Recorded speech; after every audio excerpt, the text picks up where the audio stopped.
আমরা চলে এসেছি আইটিআই মোড়। বাড়িতে বসে বোঝা যাচ্ছিল না যে পুজোর ক্রেজটা বাইরে থেকে এতটা বেশি। আমি তো বাড়িতে ভাবছিলাম কি দ্বিতীয়তে যাব, এরকম একটা ব্যাপার। আরে আমরা চলে এসেছি এলায়েন্স স্কোয়ারে। দুর্গাপুজো শুরু, আর তোমরাই দেখতে পাচ্ছ এই দ্বিতীয়া থেকেই কেমন ভিড়। এটা কিন্তু বিকেলবেলা নয়, দুপুরবেলা, কিন্তু খুব মেঘ করেছিল আকাশে, তাই বিকেল মনে হচ্ছে। কিন্তু মেঘ করুক আর বৃষ্টি হোক, এটা হচ্ছে বাঙালির শ্রেষ্ঠ পুজো, তো প্যান্ডেল হুপিং থেকে আমাদের কেউই আটকাতে পারবে না।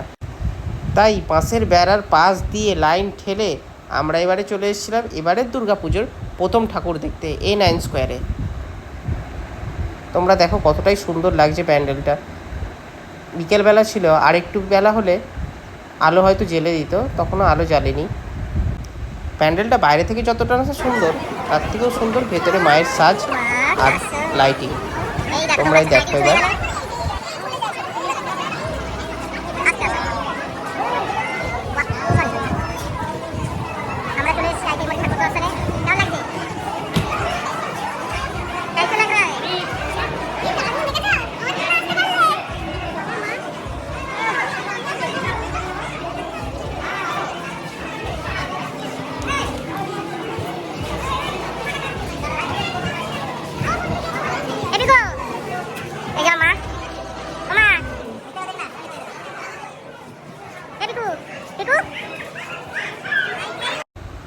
দেওয়ালে কত কারুকার্য, আর মাকে তো তোমরা দেখলেই কতটা সুন্দর লাগছে।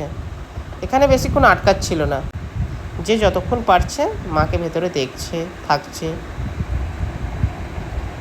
তারপর আমরা আস্তে আস্তে সেখান থেকে বেরিয়ে পড়লাম। বাইরে কিছু দোকান বসেছে, মেলা বসেছে বলতে পারো। এবার আমরা যাব পরের পুজোয় আইটিআই মোড়, যেটা দেখার জন্য বিশেষ করে কল্যাণীতে আসা। পুরো প্যান্ডেল কমপ্লিট হয়ে গেছে, এখানেও আর একটুখানি বাসে আলো দেওয়া বাকি। তোমরা প্যান্ডেল দেখেই বুঝে গেছো, একদম আমরা আইটিআই মোড়ের সামনে চলে এসেছি। আর এদিক থেকে বুঝতে পারছিলাম না কতটা লাইন পড়েছে। তারপর ওই দিকে গিয়ে দেখি দ্বিতীয়াতেও ভালোই লাইন।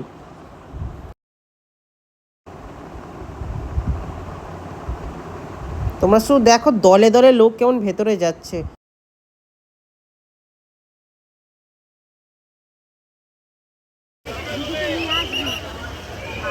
তারপরে তো এখানে এক মিনিট দাঁড়াতেও দিচ্ছে না, আর ছবি তো তুলতেই দিচ্ছে না।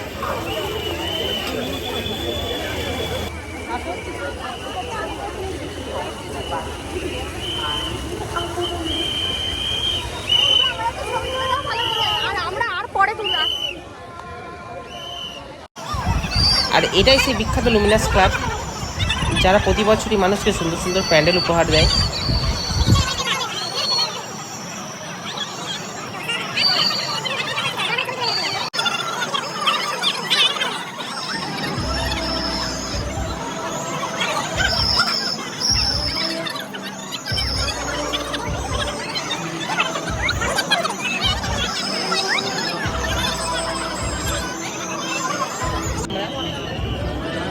আমরা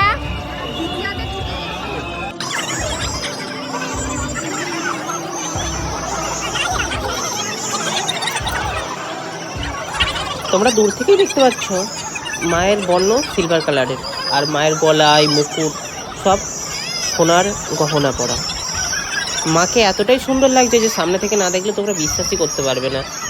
এখানে বেশিক্ষণ দাঁড়াতে দেওয়া হচ্ছে না, এখানে সিকিউরিটি খুবই বেশি, কিন্তু যেটুকুনি দেখবে তোমরা খুবই ভালো লাগবে, আর নিজের চোখের সামনে দেখলে আরও ভালো লাগবে। তাই তাড়াতাড়ি তোমরা আইটিআই মোড়ে চলে এসো ঠাকুর দেখতে।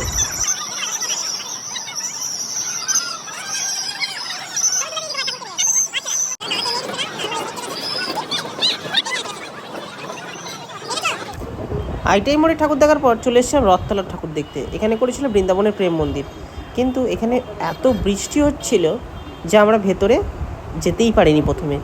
তারপর সেই বৃষ্টিতে ভিজে কি দশা হলো তোমরাই দেখো। আমরা এসে গেছি রথতলায়, আর পিকু ভিজে গেছে।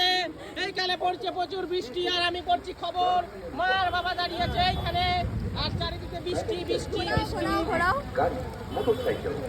এই যে পুরো ভিজে চান ঠাকুর দেখতে আসছেন। এই যে রথতলার ঠাকুর, যেটা এখনো উদ্বোধন হয়নি, এখনো পর্যন্ত 6টায় উদ্বোধন হবে। ওখানে প্রচুর লাইন পড়ে গেছে। আর এখানে বিশাল বৃষ্টি ঝড়, তারপর মানে কমে যাবে ভাই। মুষলধারে বৃষ্টি। আমরা তো পুরো ভিজে গেছি নতুন জামা কাপড় পরে। আমরা ভিজে পুরো একদম। এই যে আজকে আমরা কল্যাণীর ITI মোড়ে ঠাকুর দেখতে এসেছিলাম, কিন্তু আমরা এরকম ভাবে ভিজে গেছি। এই যে আমরা বাঙালি, আমরা ভিজে ঠাকুর দেখেছি, ভিজে এত দূর এসেছি, আবার ভিজে খেতেও এসেছি।